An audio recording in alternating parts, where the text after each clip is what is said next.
partnership between Martin Scorsese and Robert De Niro has created some of the greatest films of the last half-century. Such a fruitful relationship between a director and actor has not been replicated since, yielding a body of work that's not only celebrated but envied.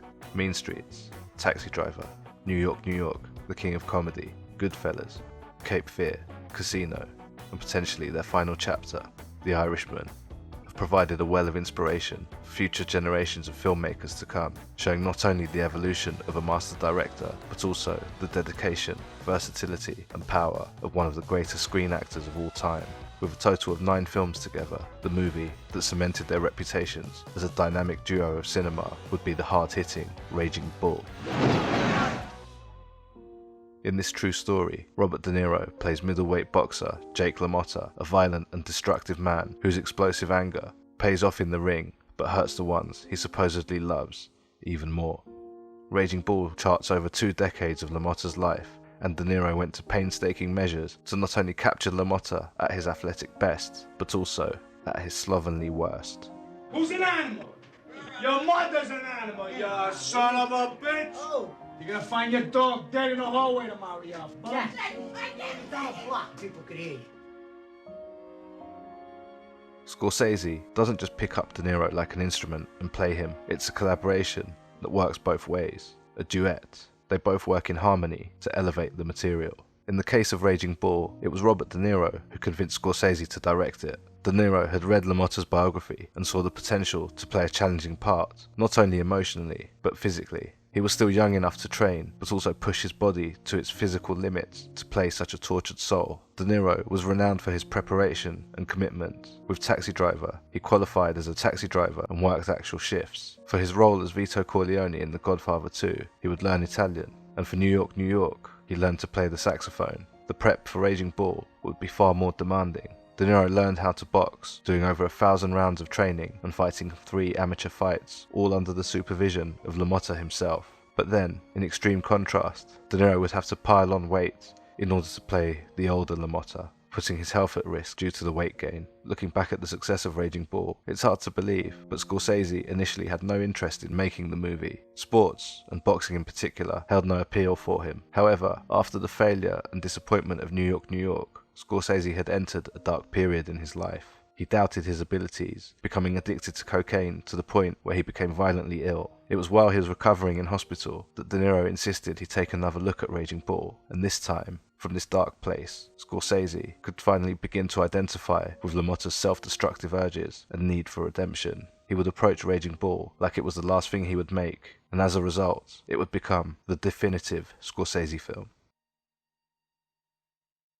I'd like to introduce the world's leading middleweight contender, the Bronx Bull, the Raging Bull. Let's hear for the great Jake LaMotta, ladies and gentlemen. In crafting the screenplay for Raging Bull, Scorsese would draft in 2 close collaborators. Martin was a friend from NYU and his co-writer on Mean Streets. He would provide the first draft, and then Taxi Driver screenwriter Paul Schrader was brought in to complete a further draft, where he brought in the idea of starting the movie at the end. Scorsese and De Niro then rewrote the film and brought their own sensibilities to the script. They both knew the world, culture, and setting, and for Scorsese, it would be a chance to document the Italian-American experience, not only of his youth, but also the experience of his parents' generation, which would add an intimacy and authenticity to the period setting. But it also marked the beginnings of the motifs and signatures that we would come to see in later Scorsese films. Examples include the Copa Club and the significance of nightclubs as settings in general that we would see in Goodfellas and The Irishman. We'd see lots of tracking shots, mob bosses and wise guys, as well as some familiar faces that we would see in the background of other Scorsese films that have become part of the texture of the world Scorsese creates. One background character who always seems to inch his way into the action is Frank Vincent, who seems to become the unwitting provocateur not only in Raging Bull when he's suspected of sleeping with LaMotta's wife, but also as the infamous Billy Bats from Goodfellas. Now go home and get your fucking shine box. Motherfucking you fucking piece of shit! Yeah. Come on! In both films, he takes brutal beatings at the hands of Joe Pesci's rage-fueled characters, to the extent that it's almost become a running gag and seemingly one that Scorsese's fully aware of. In Casino, 15 years later, Vincent finally gets his cinematic meta-revenge by turning the tables and actually killing Joe Pesci at the end of Casino, giving Scorsese fans an ironic thrill. Motifs aside, Raging Bull would also mark the first of many collaborations between two key people that have enhanced Scorsese's signature from both in front and behind the camera, Joe Pesci and editor Thelma Schoonmaker. Pesci's contribution to Scorsese's world is unforgettable and unmistakable, bringing charisma, authenticity and danger to his roles. If the devil gets all the best lines, then consider Joe Pesci the devil. Come on, make that coffee to go. Let's go. What the fuck you doing? It's a joke, Put the fucking pot down. You gotta take the coffee. In Raging Bull, Goodfellas, Casino, in a surprisingly quiet yet powerful and threatening performance. In The Irishman, Pesci is essentially a part of the Holy Trinity alongside DeNiro and Scorsese. He's the spark that ignites their work. Legendary editor Thelma Schoonmaker is Scorsese's most frequent and loyal collaborator. Having edited his debut Who's That Knocking at My Door, she would return to work with Scorsese for Raging Bull and has gone on to cut every frame of a Scorsese movie since. Her incredible sense of rhythm and timing, as well as her flair for experimentation, makes the boxing scenes in Raging Bull some of the most innovative editing ever seen. At the time of making Raging Bull, there had been a slew of boxing films, mainly due to the success of Rocky. Scorsese searched to find a way to make Raging Bull stand out, and the first thing he noticed was the abundance of the colour red. Red gloves, red ropes, and red blood. Shooting in black and white would not only match the film's period setting, but it would also alleviate this problem.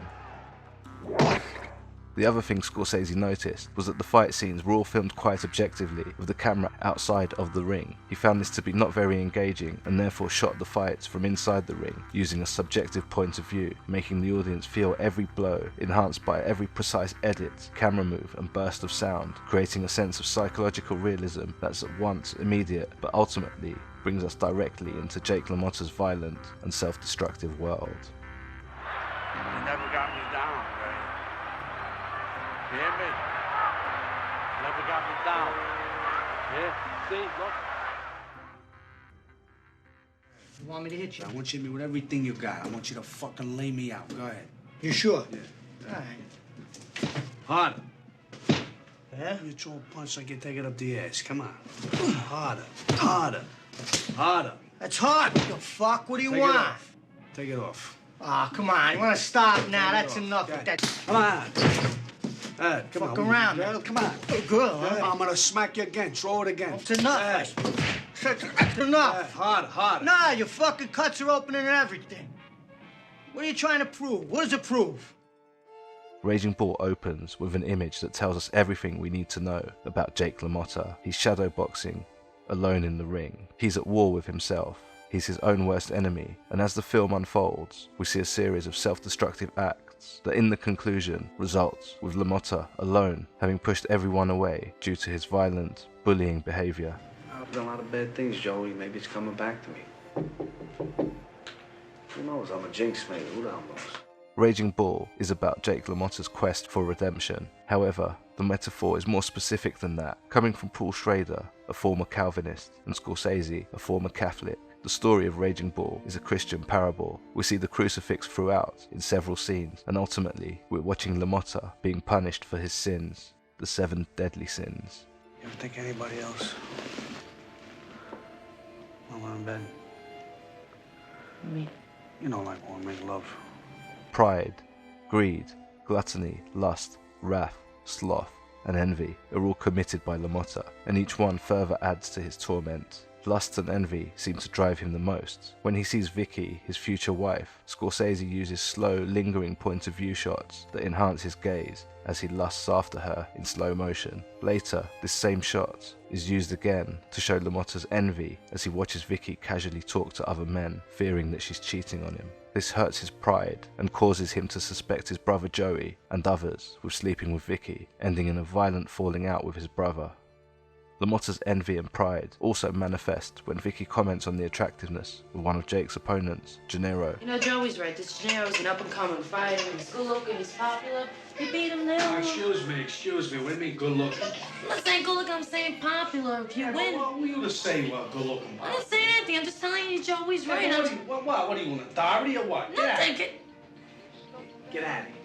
He becomes so incensed by this that he destroys his opponent's face just to make a point and restore his pride. But also, it's an act of wrath as he doles out his vengeance. Ain't pretty no more. The way the sin of greed is depicted is also very interesting. Not only is LaMotta very resentful of others making money off of his fights, but he's also greedy for attention. In the second half of the film, LaMotta is no longer boxing and performing bad stand-up in his nightclub. We see his hunger for attention as he dances and makes a spectacle of himself. His whole life has been a performance after all. Now that he's no longer boxing, we see that he's given into sloth and gluttony. His struggles with his appetite that plagued him in the first half have caught up with him, and he's no longer fit and has clearly neglected his body. It's as a result of the sins that he's committed that ultimately he feels that he has to atone for them in the form of physical punishment, which, without being too on the nose, makes him a glutton for punishment. An example includes when LaMotta should be abstaining from sex before a fight. He begins to get intimate with Vicky, only to douse his genitals in ice water to stop himself getting aroused and dissipating his lust, much to his discomfort. And in a standout scene, the pivotal fight against Sugar Ray, the big rematch, LaMotta takes the most brutal beating of his career, not only because of his foolish pride in being difficult to knock down, but perhaps as penance for falling out with his brother.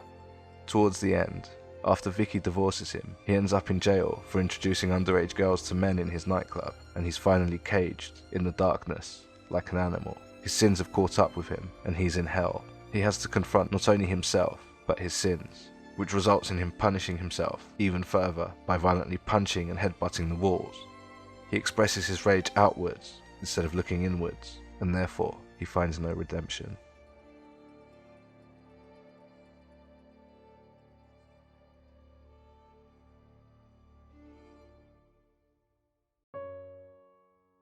Scorsese hints throughout that LaMotta's sins can't just be washed away when we see his body washed with dirty, bloody water. Just like LaMotta's scars and busted nose, his sins are there to stay. In the closing scene, we see LaMotta prepare a monologue for his nightclub act. The back room resembles a confessional, but there's no confession, repentance, or self-reflection. The words aren't even his own.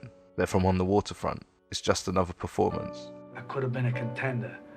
I could have been somebody. Instead of a bum, which is what I am.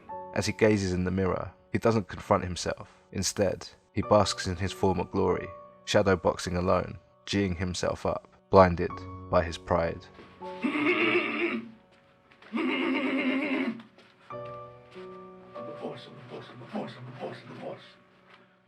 Raging Bull would momentarily provide a moment of redemption for Scorsese's career, but following that would be an uphill struggle. It would take a while for Scorsese to find his way back out of the darkness. So that's my take on Raging Bull. Thanks for watching. See you next time.